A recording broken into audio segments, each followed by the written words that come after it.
Hello dears, ഇന്നൊരു mini വ്ളോഗാണ് കേട്ടോ. അപ്പോൾ അതാ കുഞ്ഞാറ്റി അവിടെ നിന്ന് കളിക്കുന്നുണ്ടായിരുന്നു. പിന്നെ രാവിലത്തെ ബ്രേക്ക്ഫാസ്റ്റ് ഇഡലിയും ചമ്മന്തിയായിരുന്നു. അതെല്ലാം കഴിച്ച് കഴിഞ്ഞ് കുഞ്ഞിനെ കുളിപ്പീരെല്ലാം കഴിഞ്ഞ് ഞങ്ങൾ വാതിക്കാൻ നിൽക്കുമായിരുന്നു. അമ്മ അപ്പോൾ അതാണ്ട് കടവര പോയിരിക്കുകയാണ്. കുഞ്ഞാറ്റി അതാണ് വാതിക്കലോട്ടൊക്കെ വിഷമിച്ച് അകത്തോട്ട് കയറുന്നുണ്ട്. പിന്നെയും തിരിഞ്ഞ് നോക്കുന്നൊക്കെ ഉണ്ടായിരുന്നു അകത്തോട്ട് കയറി കഴിഞ്ഞ് പുള്ളി. അതിനുശേഷം ഞങ്ങൾ ഇങ്ങനെ പതുക്കെ റൂമിലേക്ക് പോകുമായിരുന്നു കുഞ്ഞാറ്റേനെയും കൊണ്ട്. ഇവിടെ കയറി കഴിഞ്ഞപ്പോൾ ഉറങ്ങുമെന്നാണ് കരുതിയത്. പക്ഷേ കണ്ണൊക്കെ തിരുമ്മി കഴിഞ്ഞിട്ട് നമ്മളെ പറ്റിച്ചു ആൾ. അത് കഴിഞ്ഞ് പിന്നെ ഞങ്ങൾ ഡ്രസ്സൊക്കെ ചേഞ്ച് ചെയ്ത് ഞങ്ങളൊന്ന് സുന്ദരിക്കുട്ടിയായി. ഞങ്ങൾ കുറച്ച് നേരം കട്ടിലായിരുന്നു ഒന്ന് കളിച്ചു. അത് കഴിഞ്ഞിട്ട് എങ്ങും പോകാൻ പറ്റാത്തതിൻ്റെ വിഷമത്തിൽ കുഞ്ഞാറ്റ അവിടെ നിന്ന് ചിണുങ്ങുന്നുണ്ടായിരുന്നു. പിന്നെ ഞാൻ വലിയ മൈൻഡൊന്നും ചെയ്തില്ല. പിന്നെ ഞാൻ പിന്നെയും പഴയ പോലെ അവിടെ നിന്ന് കളിക്കുമായിരുന്നു പുള്ളി. അതിനുശേഷം അവിടെ നിന്ന് ഞങ്ങൾ ഇച്ചിരി ഇഡലിയൊക്കെ കൊടുത്തു കുഞ്ഞിന്. പിന്നെ അവിടെ നിന്ന് അതുപോലെ തന്നെ കളിക്കുവാണ്. കുഞ്ഞിൻ്റെ കൂട്ടുകാരെല്ലാവരും സ്കൂളിൽ പോയി. അതുകൊണ്ട് കുഞ്ഞ് ഭയങ്കര മൂഡ് ഓഫാണ്.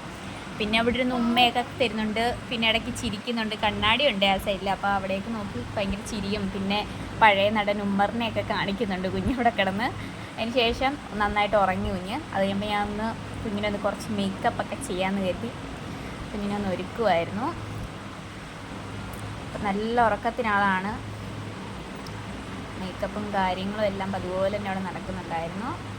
പുള്ളി ഇപ്പോൾ രാവിലെ ഉറക്കം കുറഞ്ഞു വരുമായിരുന്നു. പിന്നെ ഒരു വിധത്തിൽ കിടത്തി ഉറക്കിയെന്ന് വേണേൽ പറയാം.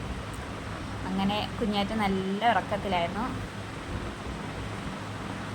അതിനുശേഷം നമ്മളിതാ വിശന്നിരിക്കുമായിരുന്നു. ഉച്ചയായപ്പോഴത്തേക്കും നമ്മൾ ചോറും ഇന്നലത്തെ ബീഫ് കറിയൊക്കെ ഉണ്ടായിരുന്നു. ചോറും ഇന്നലത്തെ ബീഫ് കറിയും മോരും ചമ്മന്തി ഉണ്ടായിരുന്നു. അത് ഞാൻ കഴിച്ചതേ കുറച്ച് കഴിഞ്ഞപ്പോഴത്തേക്ക് കുഞ്ഞാറ്റതേ കുത്തി എഴുന്നേറ്റ് ഇരിപ്പുണ്ടായിരുന്നു. അപ്പോൾ അത് അമ്മ പെട്ടെന്ന് വന്നു. അമ്മ കുളിക്കാനായിട്ട് ഇറങ്ങിയതായിരുന്നു. അമ്മ പിന്നെ വന്നു കുഞ്ഞിനെ എടുത്തു. അപ്പം ഞാനും ഇവിടെ ഉണ്ടായിരുന്നു. ഞാൻ കുളി കഴിഞ്ഞ് വന്നപ്പോഴത്തേക്കും അനിയത്തിയും വന്നു, അനിയനും ഉണ്ടായിരുന്നു. അവൻ അവളെ കോളേജിൽ നിന്ന് തിരിച്ചു കൊണ്ടുവന്നതാണ്. ഞാൻ വന്ന് എന്തോ തിന്നുകൊണ്ട് പോവുമായിരുന്നു. പിന്നെ അനിയത്തിയും കുഞ്ഞാറ്റയും കൂടെ കയ്യിലിരിക്കുമായിരുന്നു. അവർ ചക്ക തിന്നുമായിരുന്നു. പിന്നെ കുറച്ച് കഴിയുമ്പോഴത്തേക്കും ജ്യൂസ് ഉണ്ടായിരുന്നു. ചക്കയും ഒരു ഏത്തപ്പഴം ഉണ്ടായിരുന്നു. ഞാൻ കുറേ കഴിഞ്ഞപ്പോഴത്തേക്കും ഒരു ഏത്തപ്പഴം കഴിച്ചു. ഒരു ചക്ക എടുത്തു. വലിയ മധുരയില്ലാത്ത ഞാൻ അവിടെ തന്നെ ഇട്ടു. കുഞ്ഞാറ്റ അവിടെ വായിരിക്കുന്ന ചക്ക എടുക്കാൻ വേണ്ടി അവിടെ കിടന്ന് അടിപിടി കൂടുമായിരുന്നു. പിന്നെ ഞാൻ ഈ ഒരു ഏത്തപ്പഴം കഴിച്ചു, ജ്യൂസും കഴിച്ചു. Okay, bye bye. See you, dears.